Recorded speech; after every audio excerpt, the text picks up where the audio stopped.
Karena itu pada malam hari ini saya diminta bicara untuk bicara tentang Ramadan. Maka muncullah buku yang saya beri judul 100 Soal Jawab Ramadan. Ditulis pada tahun Corona 1441-2020. Mudah-mudahan Allah segera menyelesaikan musibah wabah ini. Amin ya rabbal alamin. Ada satu ungkapan yang bagus ditulis oleh seorang teman kita, seorang ustadz. Dia menulis, Ramadan datang, corona hilang. Mudah-mudahan. Amin ya rabbal alamin. Ini satu ungkapan harapan. Ya, nggak ada masalah kita berharap seperti itu dengan ungkapan-ungkapan yang baik, mengharap dari Allah Subhanahu wa taala. Tapi adapun buku ini 100 Soal Jawab Ramadan, ini buku yang baru saja dimulai penulisannya, jadi belum selesai. Ini baru 5 halaman. Maka pertanyaannya pun juga belum sampai 100. Nah, 100 itu kalau nanti antum tambahi dengan pertanyaan-pertanyaan berikutnya, insyaallah jadi 100. Tapi pertanyaan pertama, apakah arti Ramadan? Saya menemukan jawabannya dalam satu hadis, tetapi hadisnya derajatnya dhaif. Kata kuncinya yarmudu.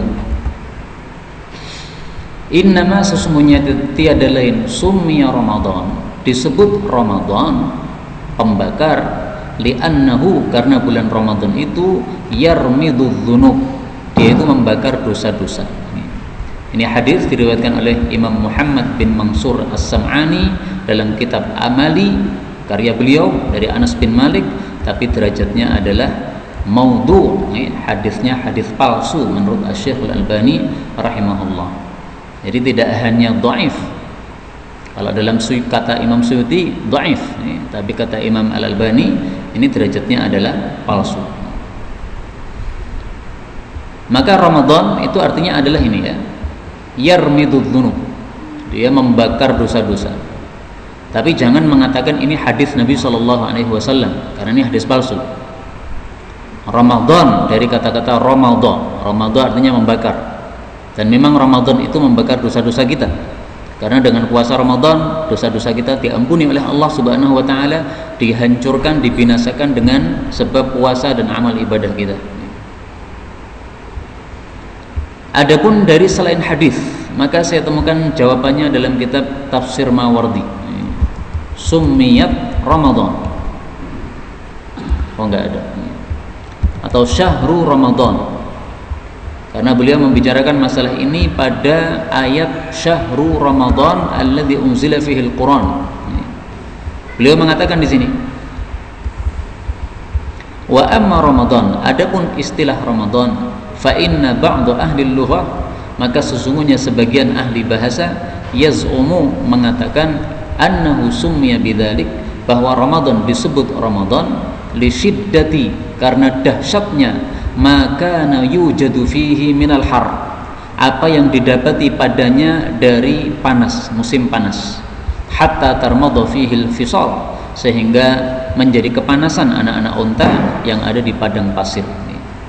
Jadi biasanya Ramadan pada negara-negara Arab adalah pada waktu apa? Musim yang panas. Kalau kita orang Indonesia mungkin tidak sampai mengalami masa panas ini ya, biasa. Tetapi di negara Arab, nah ini adalah pada waktu musim panas, sehingga disebut sebagai Ramadan. Wallahu a'lam bissawab. Kenapa disebut Ramadan, bagaimana asal usulnya dulu pertama kali, saya tidak tahu. Tetapi yang jelas istilah Ramadan itu adalah istilah Qur'ani. Allah menyebutkan di dalam Al-Qur'an, Syahru Ramadan, bulan Ramadan. Ini ada dalam surat Al-Baqarah ayat 185. Nah, kalau ini adalah istilah Qur'ani, kita tahu bahwasanya Al-Qur'an itu sudah ada sejak dulu, sebelum ada langit bumi ini. Allah Subhanahu wa taala sudah mencatat segala sesuatu dalam Al-Lauhul Mahfuz. Kemudian salah satu yang ada di situ adalah Al-Qur'anul Karim. Nah, maka berarti istilah Ramadan itu sudah ada sejak zaman kuno dulu. Wallahu alam. Adapun muncul pertamanya di kalangan orang Arab, apakah sebabnya karena kepanasan ataukah yang lain, wallahu a'lam. Pertanyaan kedua, betulkah Ramadan adalah nama Allah Subhanahu wa taala? Jawabannya tidak betul. Dan ini pertanyaan tentu saja muncul dari orang-orang yang sudah pernah membaca masalah ini. Misalnya yang disebutkan di dalam kitab ini, kitab Mawardi ini. Beliau mengatakan, wa amma Mujahid, adapun Imam Mujahid, ini seorang ulama tabi'in, fa innahu kana yakrah, dia memakruhkan ayyuqala, bahwasanya disebut Ramadan. Jadi menurut Imam Mujahid tidak boleh mengatakan Ramadan, bolehnya ditambahi dengan bulan, bulan Ramadan. Tidak boleh mengatakan puasa Ramadan, bolehnya puasa bulan Ramadan. Kenapa? Yaqulu, dia mengatakan la'allahu min asma'illah, karena bisa jadi Ramadan itu adalah nama-nama Allah. Nah, ini hanya la'alla saja, ya, barangkali saja. Ini bukan sesuatu dalil. Jadi satu orang ulama yang mengatakan tidak boleh mengatakan Ramadan. Kenapa? Alasannya ternyata bisa jadi itu termasuk nama Allah. Padahal nggak ada dalil sama sekali bahwasanya Ramadan adalah nama Allah. Nah, maka yang benar adalah boleh kita mengatakan Ramadan, tidak harus ditambahi dengan bulan, karena Ramadan itu bukan nama Allah Subhanahu wa taala. Tidak ada satupun dalil mengatakan bahwa Ramadan nama Allah. Pertanyaan ketiga, apakah ada dalilnya bahwasanya Ramadan adalah bulan paling utama? Karena semua kita tampaknya sepakat, Pak. Kalau ditanya bulan paling utama bulan apa? Semua kita pasti mengatakan Ramadan. Nah, sekarang tanya dalilnya, apa dalilnya? Bukankah Allah mengatakan dalam Al-Quran bahwasanya ada 4 bulan yang mulia, minha arba'atun hurum, surat At-Taubah ayat 36. Inna iddatash syuhuri 'indallahi 12 syahran fi kitabillahi yawma khalaqas samawati wal ard. Ada 12 bulan. Minha arba'atun hurum, ada 4 yang haram. 4 haram ini enggak ada Ramadan. Adanya adalah Muharram, Dzulqa'dah, Dzulhijjah, sama Rajab. Ramadan enggak termasuk. Nah, sekarang apa dalilnya mengatakan Ramadan bulan paling utama? Maka jawabnya adalah, bukankah ayat tadi sudah kita baca, syahru Ramadan alladzi unzila fihil Qur'an. Allah memilih bulan Ramadan untuk diturunkan Al-Quran padanya. Syahru Ramadan alladzi unzila fihil Qur'an. Nah, ini sudah cukup dalil bagi kita bahwasanya Ramadan adalah bulan paling utama, karena Allah memilih bulan ini untuk waktu diturunkannya Quran. Di mana Quran ini adalah satu, kalau kita membaca Quran, ini adalah satu ibadah yang paling mulia dari zikir-zikir yang ada. Tidak ada yang bisa mengalahkan, itu adalah membaca Quran. Nah, maka Quran diturunkan pada bulan Ramadan menunjukkan fadilah Ramadan. Dan dulu pernah saya jelaskan, 12 bulan ini dari Muharram sampai dengan Dzulhijjah, satu pun nggak disebutkan dalam Quran namanya, kecuali Ramadan aja. Muharram nggak ada dalam Quran, Safar nggak ada dalam Quran. Dalam hadis ada. Dalam Quran satu-satunya bulan yang disebutkan adalah apa? Ramadan. Maka ini dalil bahwasanya bulan Ramadan bulan paling utama. Demikian juga termasuk dalil adalah surat Al-Qadr ayat 3. Allah mengatakan Lailatul Qadri khairum min alfi syahr. Lailatul Qadar lebih baik daripada 1000 bulan. Dan ulama sepakat bahwasanya Lailatul Qadar tempatnya di mana? Di bulan Ramadan. Memang ada sedikit ulama berpendapat Lailatul Qadar tidak harus Ramadan. Bisa saja pada bulan Muharram, Safar, Rabiul Awal, Rabiul Akhir, terserah Allah. Tapi ini pendapat yang lemah, tidak perlu kita toleh pendapat ini, sehingga kita anggap itu enggak ada pendapat tersebut. Kita anggap ini sudah sepakat para ulama, Lailatul Qadar tempatnya pada bulan Ramadan. Nah, maka ini dalil-dalil bahwasanya Ramadan adalah bulan paling utama. Pertanyaan keempat, adakah hadis tentang fadilah bulan Ramadan tapi hadisnya yang sahih? Ada, banyak, Pak.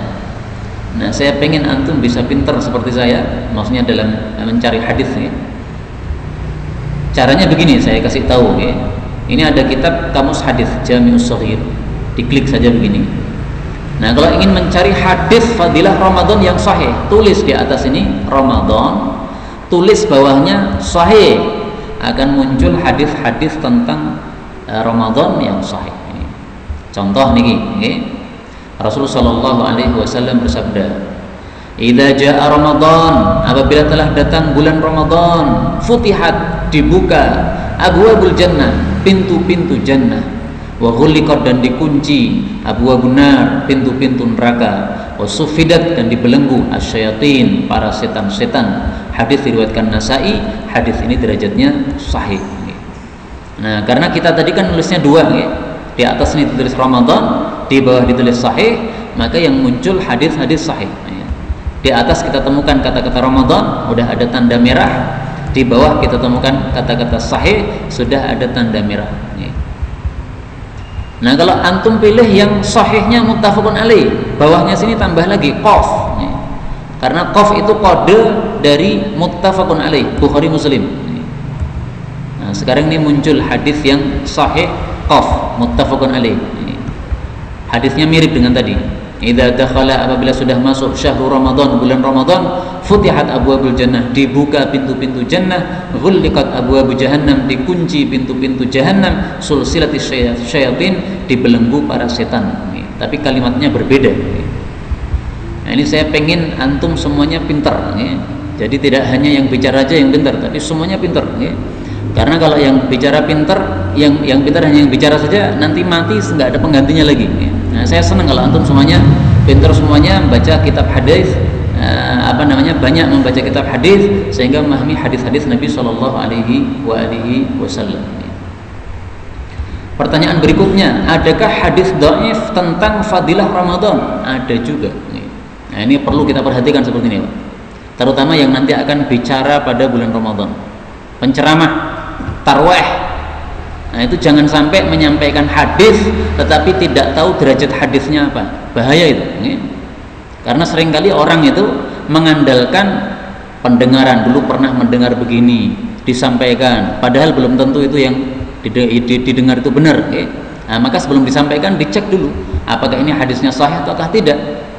An-nadhafatu minal iman, kebersihan dari iman, itu bukan hadis itu.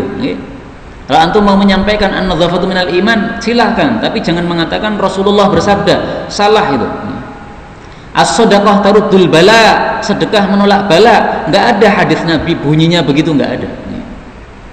Memang ada hadis yang mengatakan sedekah menolak 70 bala, ada itu hadisnya, tapi dhaif. Tapi kalau kalimat as-shadaqah taruddul bala, nggak ada hadisnya itu. Itu sama dengan kalau kita mengatakan arkanul Islam khamsah, rukun Islam ada 5, itu bukan lafal hadis.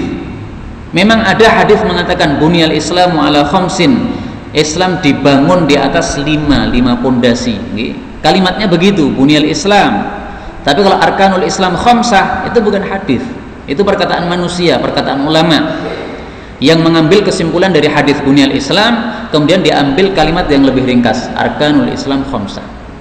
Nah, demikian juga tadi sedekah menolak 70 bala, ini hadisnya agak panjang, kemudian oleh orang diringkas as-shadaqah taruddul bala, bukan hadis Nabi SAW, bukan sabda Nabi. Nah, kembali ke pertanyaan ini, adakah hadis dhaif tentang fadilah Ramadan? Ada. Caranya gampang, carinya kayak tadi aja. Ini teropong, ini maksudnya mencari hadis. Teropong itu kan mencari. Nah, di atas tulis Ramadan, bawah tulis dhaif. Kalau pengen hadis palsu, tulis bawahnya maudhu. Maudhu itu palsu. Nah, akan muncul hadis-hadis tentang Ramadan tapi yang palsu-palsu.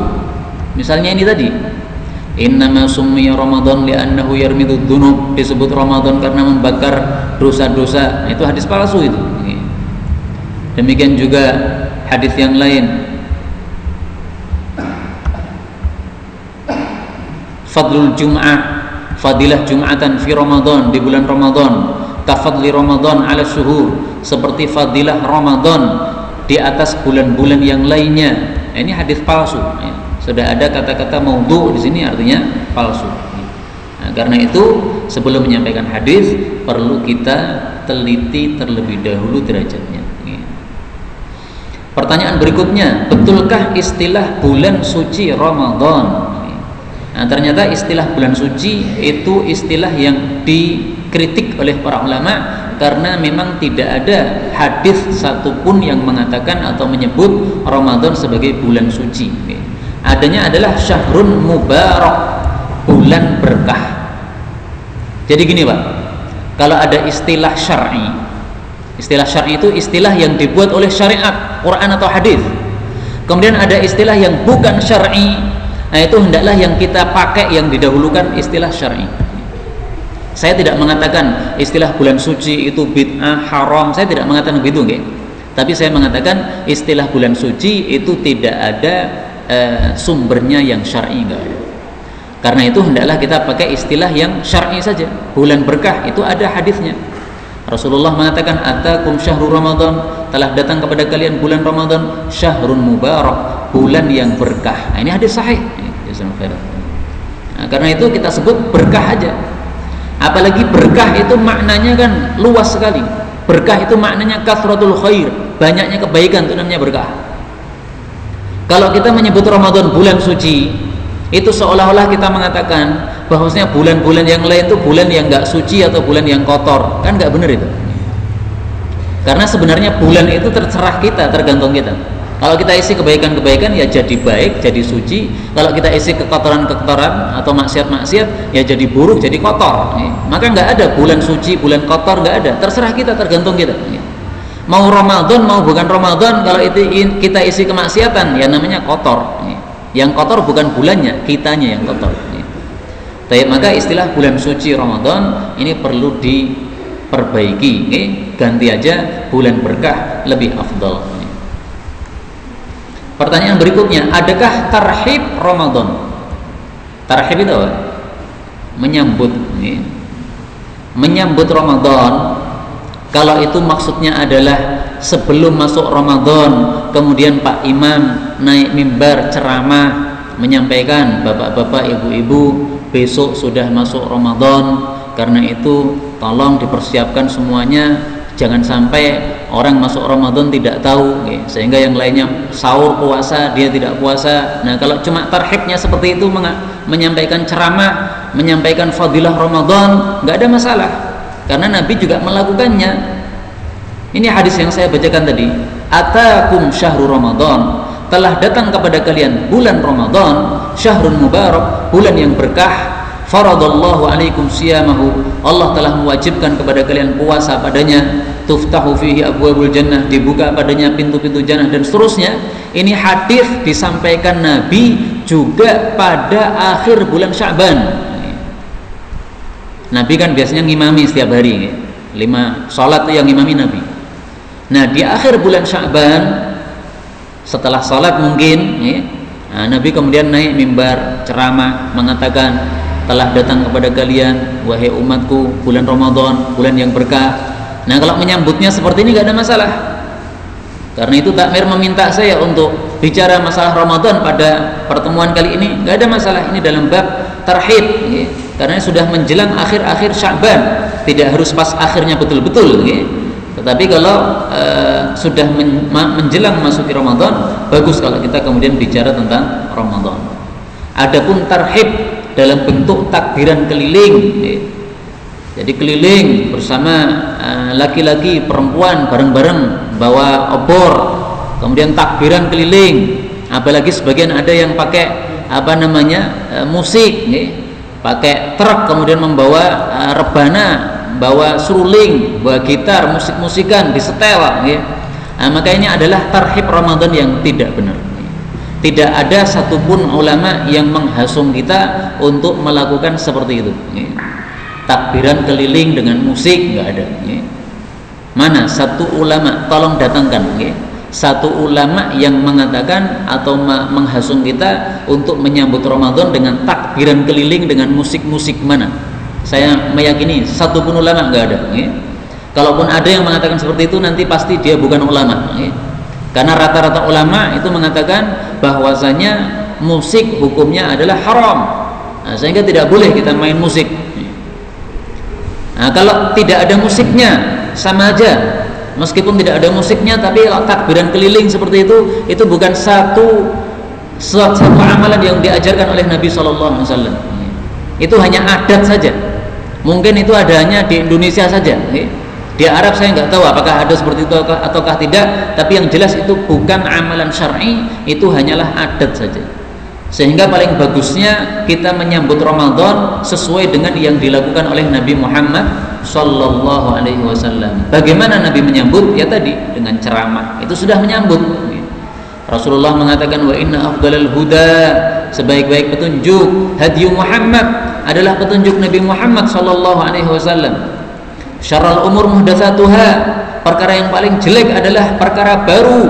Wa kullu muhdatsatin bid'ah, perkara baru semuanya bid'ah. Kullu bid'atin dhalalah, setiap bid'ah adalah sesat. Wa kullu dhalalatin finnar, setiap sesat tempatnya di neraka. Ini hadis sahih riwayat Imam Muslim. Dan ini semua khatib-khatib Jumat biasanya mengucapkan ini di awal khutbahnya. Nah, maka tidak usah pakai takbiran keliling lagi. Karena takbiran keliling bukan termasuk petunjuk Nabi Muhammad Sallallahu Alaihi Wasallam. Ini kok rotinya dua kenapa ini Pak? Ini tampaknya saya harus punya dua istri ini, sehingga dibawa ke rumah untuk dua istri. Masya Allah. Nggih, jazakallahu khairan atas hasungannya. Bismillah. Tapi kita lanjutkan Pak. Adakah hadis tentang tiang merah di bulan Ramadan? Nah, ini termasuk hadis yang dhaif. Antum tulis di sini Ramadan, kemudian bawahnya tulis dhaif. Muncul hadis tentang tiang merah di bulan Ramadan. Apa itu hadisnya? Idza ra'aitum, kalau kalian melihat amudan ahmar, tiang merah. Jadi ada bentuk seperti tiang di angkasa sana, di langit. Min kibalil masyriq, dari arah timur. Fi syahri Ramadan, pada bulan Ramadan. Fadakhiru ta'ama sanatikum, maka simpanlah makanan kalian untuk setahun ke depan sampai Ramadan berikutnya. Kenapa? Fa innaha sanatu ju', karena sesungguhnya itu adalah tahun kelaparan. Hadis ini riwayat Tabarani, tapi hadis ini derajatnya dhaif. Nah, nanti silahkan dilihat ya. Kalau pada bulan Ramadan nanti ada di angkasa itu ada amud dan ahmar, seperti bentuk tiang warnanya merah, entah itu mega atau apa, pokoknya bentuknya seperti itu dari arah timur. Nah, maka ingat hadis ini. Hadis ini dhaif, sehingga tidak boleh kita yakini sabda Nabi, tapi bisa jadi benar. Namanya hadis dhaif itu ada dua kemungkinan. Kemungkinan pertama Nabi menyabdakan, kemungkinan kedua Nabi tidak menyabdakan. Memang ada dua kemungkinan seperti itu. Nah, karena ada dua kemungkinan ini, tidak boleh hati kita meyakini ini sabda Nabi, nggak boleh. Karena yang namanya persangkaan, kemungkinan persangkaan itu tidak bisa dijadikan sebagai apa? Dalil. Allah sudah menyebutkan di dalam Al-Quran surat Yunus ayat 36, Innadh-dhanna la yughni minal haqqi syai'a. Sesungguhnya persangkaan itu tidak mencukupi kebenaran sedikit pun. Nah, sehingga berdasarkan ayat ini para ulama mengatakan hadis dhaif tidak boleh diyakini. Tapi kalau kehati-hatian nggak apa-apa. Oh, ada hadisnya itu.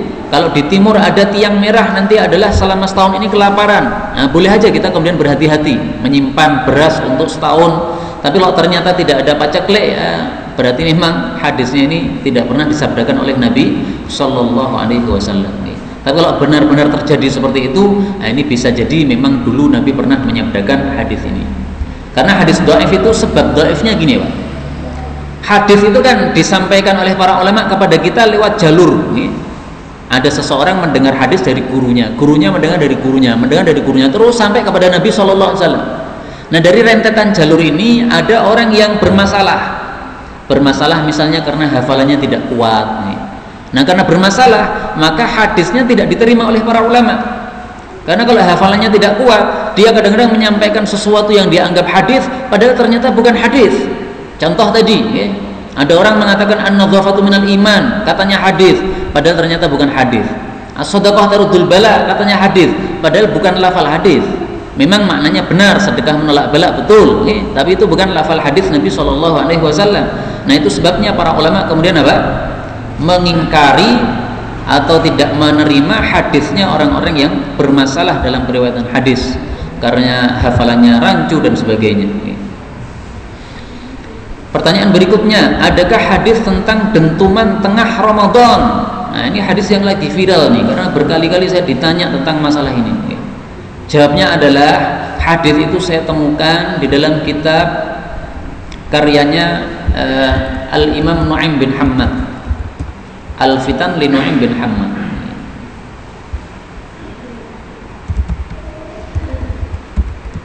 Coba saya cari, mudah-mudahan ketemu.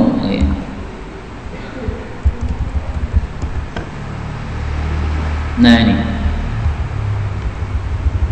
idza kanat sayhatun fi Ramadan, kalau terjadi teriakan, dibahasakan tadi dentuman yang keras pada bulan Ramadan, fa innahu yakunu ma'ma'atun fi Syawal, akan terjadi kekacauan pada bulan Syawalnya.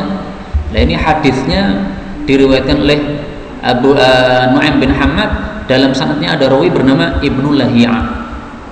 Ibnu Lahiyah ini seorang ulama besar di masanya di kota Mesir, di negara Mesir, tetapi dia ini hadisnya dhaif. Kenapa hadisnya dhaif? Karena hafalannya rancu. Kenapa hafalannya rancu? Karena kitab-kitabnya pernah terbakar. Jadi beliau dulu seorang ulama hadis besar, terkenal. Di masa Imam Malik beliau ini, di masa Imam Laits dan sebagainya. Nah, pada suatu hari maktabah atau perpustakaan beliau di dalam rumahnya terbakar, kitab-kitabnya ludes. Nah, gara-gara kitab-kitabnya ludes, susah beliau. Karena saking susahnya, hafalannya rancu kemudian. Nah, makanya para ulama mengatakan hadis-hadisnya Ibnu Lahiyah tidak bisa diterima. Kenapa nggak bisa diterima? Hadis-hadisnya rancu, beliau hafalannya rancu. Hadisnya bisa diterima kalau diriwayatkan oleh beberapa orang, disebutkan ada 4 orang. Kalau fulan meriwayatkan dari beliau, fulan meriwayatkan dari beliau. Salah satu 4 orang ini adalah Abdullah bin Mubarak. Kalau Abdullah bin Mubarak meriwayatkan dari Ibnu Lahiyah, maka hadisnya sahih. Kok bisa? Karena Ibnu Mubarak meriwayatkan dari beliau sebelum terjadinya kebakaran kitab tadi. Jadi hadisnya masih kuat waktu itu. Tapi setelah kitabnya terbakar, hafalannya sudah rancu. Nah, beliau masih menyampaikan hadis. Nah, sejak saat itu para ulama menghindari hadisnya. Hadisnya dianggap apa? Tidak sahih. Nah, demikian juga termasuk ini. Ini termasuk hadis yang beliau bawakan yang hadisnya tidak sahih karena tidak diketahui kapan ini disampaikannya. Apakah sebelum hafalannya rancu ataukah setelahnya?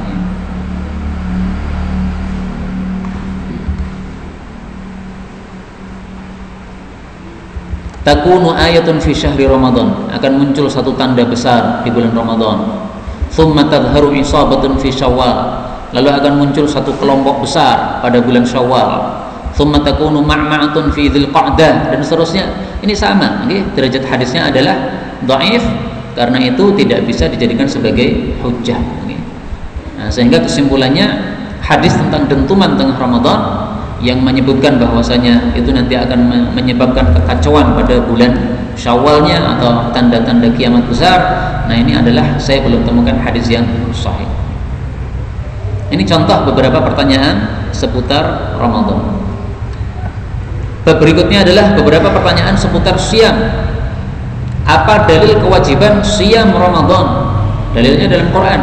Allah mengatakan, ya ayyuhalladzina amanu kutiba alaikumusiyam, wahai orang-orang yang beriman, kutiba telah diwajibkan alaikum atas kalian asyam, untuk berpuasa. Ini surat Al-Baqarah ayat 183. Kutiba dari sisi bahasa artinya ditulis. Lah kenapa di sini diartikan diwajibkan? Nah, mengartikan kutiba dengan diwajibkan itu bukan sembarang kita menerjemahkan, bukan. Ada dasarnya. Dasarnya apa? Ya, kitab-kitab tafsir yang ada. Coba Pak Panjenengan buka kitab tafsir yang Panjenengan punya. Apalah yang di rumah apa? Ya. Tafsir Jalalain, Sofwah Tafasir, Tafsir Ibnu Katsir. Nah, nanti akan dijelaskan kutiba itu maksudnya furido, diwajibkan. Lah kenapa kutiba itu arti asalnya ditulis? Kenapa dimaknai diwajibkan? Karena setiap yang diwajibkan oleh Allah semuanya itu sudah tertulis dalam Al-Lauhul Mahfuz sana. Nah, maka Allah ungkapkan dengan kata-kata kutiba, telah ditulis, memang kewajibannya sudah ditulis dalam Al-Lauhul Mahfuz. Pertanyaan berikutnya, apa arti siam? Siam itu artinya menahan. Maka orang puasa yang disebut siam itu harus menahan dari 3. Pertama, makan. Kedua, minum. ketika jima atau syahwat, jangan mengeluarkan mani dengan syahwat, tidak boleh. Kalau mengeluarkan mani tanpa syahwat alias tanpa sengaja nggak apa-apa. Misalnya kita tidur, di tengah-tengah tidur kemudian kita mimpi basah keluar mani, ini nggak sengaja, ini nggak apa-apa seperti ini. Kalau sengaja maka haram hukumnya dan itu membatalkan puasa kita. Itu adalah makna dari kata-kata siyam, menahan. Tapi sebenarnya puasa kita supaya sempurna pahalanya, supaya mendapatkan fadilah yang sempurna, kita harus menahan dari segala hawa nafsu. Tidak hanya 3 itu saja. Karena kalau kita hanya menahan dari 3 ini, tapi masih mengatakan yang dusta, masih bicara riba, masih ngomong yang kotor, masih mengucapkan sesuatu yang tidak diridhai oleh Allah, mata kita masih melihat sesuatu yang tidak diridhai oleh Allah, itu puasa nanti kita nanti tidak akan sempurna pahalanya. Mungkin ada pahalanya, mungkin, tapi mestinya pahalanya 100 hanya dikasih 1. Kenapa? Tidak sempurna. Nah, karena itu makna siyam ini perlu kita resapi, menahan dari segala sesuatu yang tidak diridhai oleh Allah supaya kita pahalanya puasa kita jadi sempurna. Pertanyaan berikutnya, apa hikmah diwajibkannya siyam? Hikmahnya banyak. Tetapi hikmah yang paling inti adalah yang disebutkan oleh Allah dalam Al-Qur'an, kutiba alaikumus siyam kama kutiba alal ladzina min qablikum la'allakum tattaqun. Supaya kalian bertakwa kepada Allah. Ini hikmah yang paling tinggi. Jadi kita dilatih oleh Allah. Ini ada makanan sebenarnya halal untuk kamu. Tapi kalau sudah azan subuh sampai azan maghrib, ini kamu tidak boleh makan. Makanan ada depan kita. Mulut kita sudah pengen makan, perut kita sudah kelaparan, tapi diatur oleh Allah, nggak boleh. Nah, maka kita dilatih untuk takwa. Nah, sehingga nanti kalau kita keluar rumah, kita mendapati bukan milik kita, jangan diambil. Ini ada duit nih, ada dompet nih di jalan, isinya 1 juta. Wah, ini musim corona, toko saya sepi, perlu duit, susah cari uang. Nah, ini mumpung ada dompet isi 1 juta, langsung diambil. Gak boleh, harus diiklankan dulu milik siapa ini 1 juta ini. Nah, maka kita dilatih takwa oleh Allah Subhanahu wa Ta'ala. Maka kalau orang sudah terlatih takwa, insya Allah dia tidak akan mengambil segala yang bukan milik dia. Takwa, nggak mungkin dia kemudian menyentuh istri orang, tidak mungkin selingkuh dengan istri orang, nggak mungkin, karena bukan milik dia, bukan hak dia. Sama dengan makanan tadi, ini bukan hak saya selama subuh sampai maghrib. Nanti kalau sudah selesai azan maghrib, ya sudah azan maghrib, masuk maghrib, nah, maka itu sudah hak kita, dimakan nggak ada masalah. Nah, ini takwa. Ini hikmah takwa, apa hikmah siyam yang paling inti. Karena itu kesimpulannya gini, Pak. Kalau kita sudah selesai puasa Ramadan, tetapi takwa kita tidak meningkat, nah itu bisa dikatakan puasa kita masih mandul atau masih belum berhasil. Jadi semacam ujian gitu, Pak. Ujian tapi nggak lulus. Ya kita sudah menjawab pertanyaan, ada 10 pertanyaan, udah kita jawab. Tapi oleh Pak Guru dilihat, oh ini pertanyaannya kayak salah. Akhirnya nggak lulus, nggak naik. Kalau dia melamar pekerjaan, nggak diterima. Demikian juga kalau kita puasa Ramadan, selesai puasa Ramadan, takwanya nggak muncul, nah itu berarti masih belum berhasil. Karena itu ini hikmah yang paling inti, ini mohon sangat diperhatikan. Masing-masing kita nanti harus memperbaiki diri kita dalam hal takwa kepada Allah Subhanahu wa Ta'ala. Pertanyaan berikutnya, adakah ibadah siyam pada umat terdahulu? Ada. Kama kutiba, sebagaimana diwajibkan alal ladzina min qablikum, terhadap umat-umat sebelum kalian. Berarti ada puasa pada zaman dulu. Jadi memang ibadah ini ada 2 macam. Ada ibadah yang sudah ada sejak dulu, ada ibadah yang khusus untuk umat Nabi Muhammad SAW. Contoh misalnya ibadah tayamum, pengganti wudhu, itu di umat terdahulu nggak ada. Nah, untuk umat Nabi Muhammad SAW ada. Ibadah sholat di lapangan, zaman dulu nggak ada, Pak. Nah, untuk umat Nabi Muhammad SAW ada ibadah sholat di lapangan, sholat Id di lapangan. Dan Jumatan itu tidak harus di masjid, Pak. Sehingga seandainya di antara kita ada yang tempatnya itu masjidnya dikunci, nggak boleh Jumatan. Nah, maka panjenengan mengadakan Jumatan tidak harus di masjid. Kalau Jumatan ini masjidnya dikunci semuanya, Maka masjidnya ini punya pelataran, panjenengan gelar sajadah di pelataran itu sama beberapa teman, kemudian mengadakan Jumatan di situ, udah sah, nggak ada masalah. Jumatan tidak harus 40 orang terkumpul di situ, misalnya 2 orang tok, panjenengan sama teman panjenengan 2 orang, yang satu khutbah yang satu mendengarkan, ini sudah sah Jumatan. Bahkan Syekh Mustafa Al-Adawi, ulama Mesir yang beliau sekarang paling terkenal di Mesir, beliau itu Jumatan di rumah. Kenapa? Karena musim corona ini masjid-masjid Mesir dikancing, nggak bisa masuk. Nah, maka beliau karena istrinya 4, anaknya banyak, dan orang-orang Mesir biasanya itu rumahnya rumah susun, maka istri 4 ya rumahnya 4 susun, sehingga nanti bisa kumpul di lantai pertama. Tinggal dihubungi, istri 2, 3, 4 suruh turun semuanya Jumatan di rumah. Nah, beliau kemarin saya dengar dalam satu video beliau mengatakan, orang-orang berkata saya Jumatan di rumah, beliau mengatakan betul, saya Jumatan di rumah, dan saya sudah mencari fatwa-fatwa para ulama, ternyata kebanyakan ulama berpendapat Jumatan memang tidak harus syaratnya itu di masjid, dimanapun Jumatan bisa. Nah, maka kalau masih dikancing, Jumatan dimanapun terserah panjenengan, di lapangan nggak ada masalah, di pelataran halaman rumah panjenengan nggak ada masalah. Alhamdulillah kalau Jumatan di sini masih diadakan, alhamdulillah, memang seharusnya seperti itu. Jangan mudah-mudah untuk mengatakan apa? Jumatan ditiadakan padahal alasan belum terlalu jelas. Inilah beberapa contoh-contoh pertanyaan yang sudah saya kutipkan dalam buku ini. Nah, mudah-mudahan ini nanti semuanya pertanyaannya bisa dikumpulkan sampai betul-betul seperti judulnya 100 soal jawab Ramadan. Nah, maka kalau ada yang perlu bertanya tentang Ramadan, silahkan lewat WA kepada saya. Nah, kalau pertanyaannya berkaitan dengan puasa atau dengan Ramadan, nanti akan kita tampilkan dalam buku ini insyaallah taala. Wallahu a'lam bishawab. Walhamdulillahi rabbil alamin.